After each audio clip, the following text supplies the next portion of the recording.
Top 25 Firmware Engineer Interview Questions and Answers. In this video, we will explore the top 25 Firmware Engineer interview questions and their corresponding answers. These questions are designed to assess both technical skills and problem-solving abilities crucial for success in firmware engineering roles. Additionally, we will provide insights into common themes and topics that interviewers often focus on. This compilation will help candidates prepare effectively and boost their confidence for upcoming interviews in the firmware engineering field. 1. What makes you interested in this role? I am drawn to this role because of my passion for embedded systems and firmware development. The opportunity to work at the intersection of hardware and software excites me. I enjoy tackling complex challenges and innovating solutions that contribute to cutting-edge technology. This position allows me to collaborate with talented professionals, expand my skill set, and contribute to projects that have a tangible impact on users. I believe my technical expertise, combined with my enthusiasm for continuous learning, positions me well to make meaningful contributions to your team. 2. How would your previous employer describe you? My previous employer would likely describe me as diligent, reliable, and collaborative. They appreciated my ability to tackle complex problems and my commitment to delivering high-quality work within deadlines. I consistently sought feedback and used it constructively to improve my performance. My communication skills helped bridge gaps between technical and non-technical teams, ensuring everyone was aligned on project goals. They might also mention my enthusiasm for learning new technologies, which I actively pursued to contribute more effectively to our projects and stay ahead in the field of firmware engineering. 3. What do you believe are your greatest strengths as a firmware engineer? My greatest strengths as a firmware engineer include strong problem-solving skills, attention to detail, and the ability to adapt quickly to new technologies. I excel at writing efficient and reliable code while ensuring that the firmware meets the specific requirements of the hardware. My experience in debugging and testing allows me to identify issues early and implement effective solutions.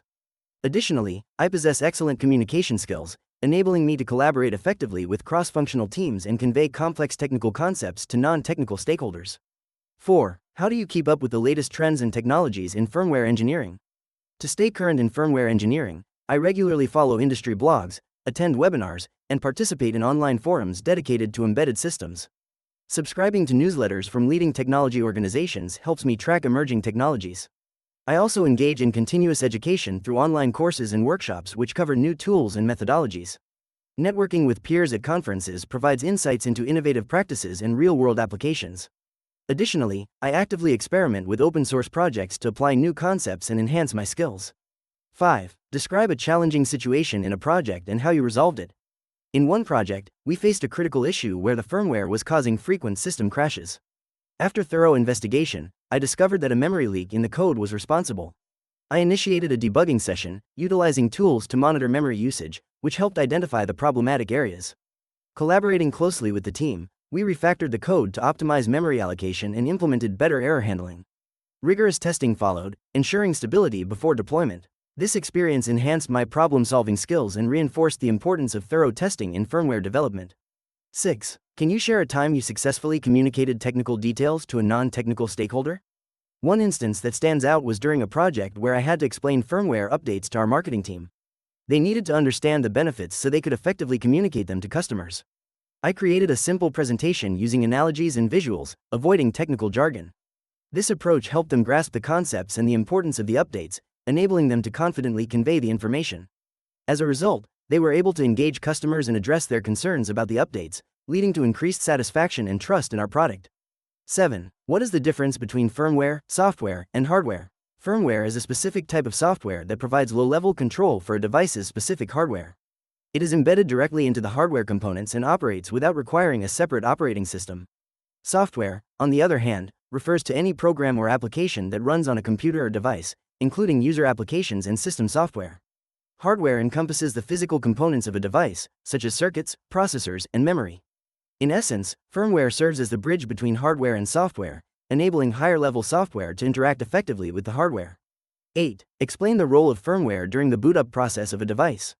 Firmware is essential during the boot-up process of a device as it initializes hardware components and prepares the system for operation. When the device is powered on, firmware runs first, executing a series of diagnostic checks known as the power-on self-test (POST). It configures hardware settings and locates the bootloader, which loads the operating system into memory. Firmware also ensures that all peripherals are correctly set up, allowing seamless communication between hardware and software. This foundational role is crucial for a successful startup, ensuring the device operates reliably. 9. Can you describe the process to debug a blank system? Debugging a blank system typically begins with verifying the power supply to ensure that the device is receiving adequate power. Next, check for any physical connections, such as loose cables or solder joints. Use a development tool or debugger to establish a connection with the target system. After that, examine the boot sequence to determine if the firmware is initiating correctly. If the system remains unresponsive, utilize JTAG or SWD interfaces for low-level debugging. Ensure that any hardware reset mechanisms are functioning as intended, and finally, review the firmware code for potential issues like infinite loops or uninitialized variables that could prevent execution. 10. What techniques are effective for lowering power utilization in an embedded system? To lower power utilization in an embedded system, several techniques can be employed. Firstly, using low power components such as energy-efficient microcontrollers can significantly reduce power consumption. Implementing sleep modes allows the system to enter low power states during inactivity. Dynamic voltage and frequency scaling can also optimize power usage based on workload demands. Efficient coding practices, including minimizing unnecessary computations and leveraging hardware features like interrupt-driven programming, can further enhance power efficiency. Lastly, utilizing power management protocols helps in monitoring and controlling power states effectively across system components. 11. What is an embedded system? Give examples. An embedded system is a specialized computing system designed for specific functions within a larger mechanical or electrical system. Unlike general-purpose computers, embedded systems are optimized for performance, reliability, and efficiency. Examples include microcontrollers found in household appliances like washing machines, automotive control systems in cars for engine management, and medical devices such as pacemakers that monitor heart activity. Other instances are smart sensors used in IoT devices that collect data and provide real-time feedback for various applications. 12. Explain the difference between microcontrollers and microprocessors. Microcontrollers are compact integrated circuits designed for specific control applications, typically comprising a processor, memory, and I/O peripherals on a single chip. They are ideal for embedded systems where low power consumption and size are critical. In contrast, microprocessors are more general-purpose computing units that rely on external components for memory and I/O. They offer higher processing power and flexibility, suitable for running complex operating systems and applications. This distinction leads to different use cases. Microcontrollers excel in dedicated tasks, while microprocessors are preferred for versatile computing environments. 13. How do you handle interrupts in embedded systems? In embedded systems, handling interrupts involves several key steps. First, I configure the interrupt controller to specify which events will trigger interrupts. This includes setting the priority levels for each interrupt source. Next, I write an interrupt service routine, ISR, that contains the code to execute when the interrupt occurs. Inside the ISR, I keep processing time minimal to avoid delays. I also ensure that critical sections of the code are protected, using techniques like disabling interrupts briefly if necessary. Finally, I use flags or cues to signal the main program about the event, allowing it to handle tasks appropriately without missing any interrupt signals. 14. Write a simple C program to toggle an LED connected to a microcontroller. Hashtag include less than AVR, IOH greater than. Hashtag include less than util, delay, H greater than. Hashtag define LED underscore PINPB0, define the pin where the LED is connected. Int main, void, set LED underscore PIN as output. DDRB, equals, 1 less than LED underscore PIN. While, 1, toggle the LED. PORTB caret equals, 1 less than LED underscore PIN. Wait for a while, underscore delay underscore mis, 500. Return 0, return statement, though this line will never be reached. Closing curly bracket. This program uses a VR microcontroller libraries to set up a pin for an LED. The pin is defined as an output, and within an infinite loop, the LED state is toggled every 500 milliseconds. The underscore delay underscore mis function provides the necessary delay to create a visible blinking effect. This simple approach demonstrates basic GPIO manipulation and timing in embedded systems. 15. What communication protocols have you used for embedded systems? In embedded systems, I have utilized various communication protocols, including I2C, SPI, UART, CAN. I2C is excellent for connecting low-speed devices with a simple two-wire interface. SPI, being faster, is suitable for high-speed data transfers between microcontrollers and peripherals. UART is commonly used for serial communication, especially in debugging scenarios. For automotive applications, CAN provides reliable messaging between multiple microcontrollers. Each protocol offers unique advantages based on the specific requirements of the project, such as speed, complexity, and the number of devices involved. 16. Can you describe the steps required to create a robust firmware architecture? Creating a robust firmware architecture involves several key steps. First, define clear requirements that outline functionality and performance expectations. Next, design the architecture with modularity in mind, allowing for easy updates and maintenance. Choose a suitable development environment and tools that support your requirements. Implement coding standards and best practices to enhance readability and maintainability. Thoroughly test each module individually and in integration to ensure reliability. Lastly, incorporate version control and documentation to facilitate collaboration and future enhancements, ensuring that the firmware can evolve alongside changing requirements.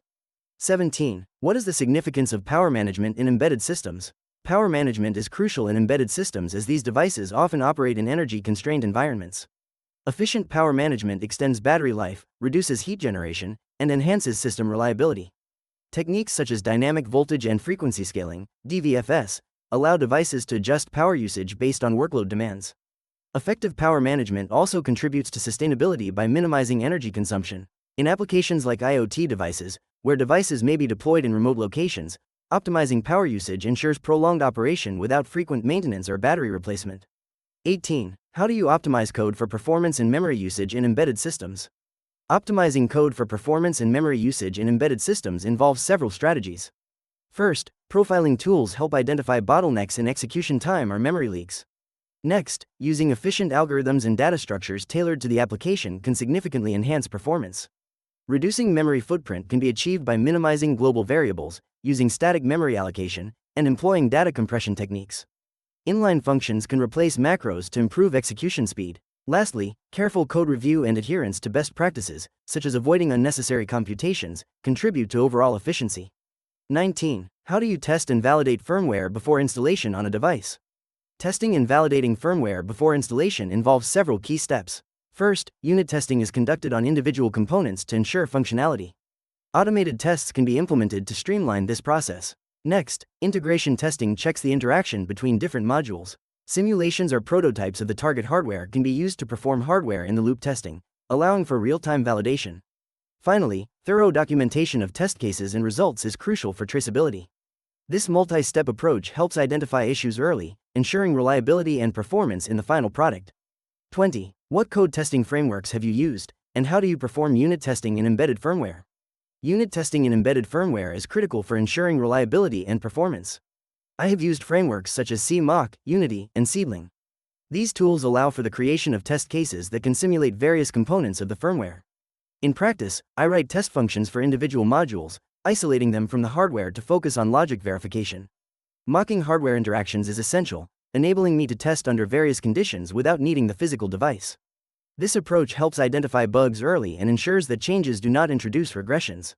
21. What is a real-time operating system, RTOS? Can you give examples of RTOS you have used? A real-time operating system, RTOS, is designed to manage hardware resources, run applications, and process data in a timely manner.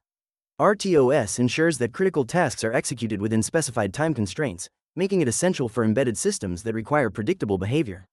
Common examples of RTOS include FreeRTOS, VxWorks, and QNX.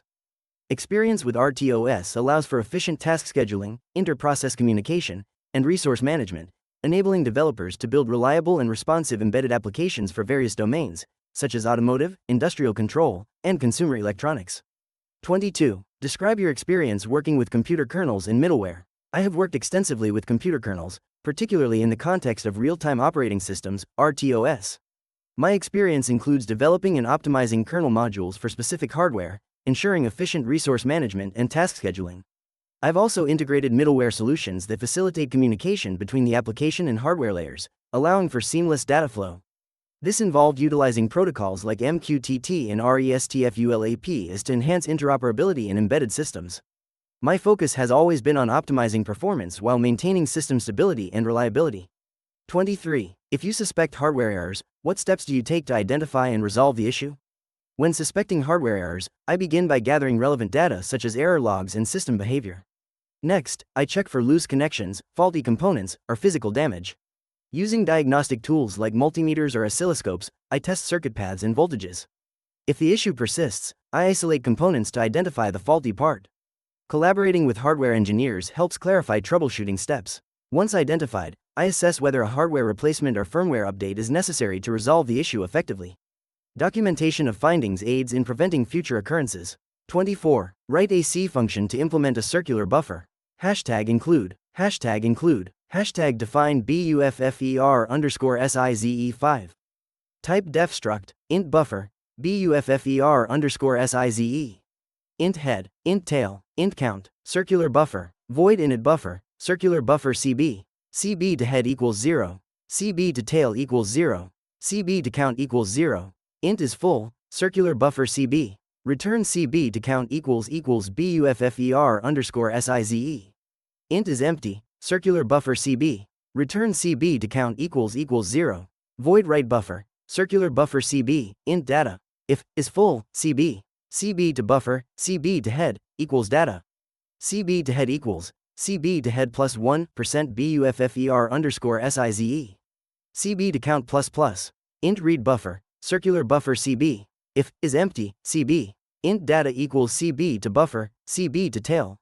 CB to tail equals, CB to tail plus 1% buffer_size. CB to count, return data, return -1. Error value. Closing curly bracket. This function provides the necessary components for a circular buffer, including initialization, checks for fullness and emptiness, and methods for writing and reading data. The circular nature ensures that when the end of the buffer is reached, it wraps around to the beginning, allowing efficient use of space. 25. Explain how you would scale down memory requirements for a resource-constrained embedded device. Scaling down memory requirements for a resource-constrained embedded device involves several strategies. First, optimizing data structures is crucial. Using smaller data types or arrays can significantly reduce memory usage. Second, employing memory management techniques, such as dynamic allocation and freeing memory when no longer needed, can help. Third, code optimization through algorithmic improvements can reduce memory footprint. Additionally, utilizing external memory solutions, like EEPROM or Flash, allows for offloading non-critical data. Finally, careful resource allocation and minimizing global variables will ensure efficient memory use. In this video, we've covered the top 25 firmware engineer interview questions and their insightful answers, equipping you with the knowledge you need to excel in your interviews. Whether you are a seasoned professional or just starting out, understanding these concepts will enhance your confidence and performance. We hope you found this information valuable and engaging. If you enjoyed the content, please give this video a like and subscribe for more informative videos. Your support means a lot to us and helps us create more helpful resources for aspiring engineers. Thank you for watching.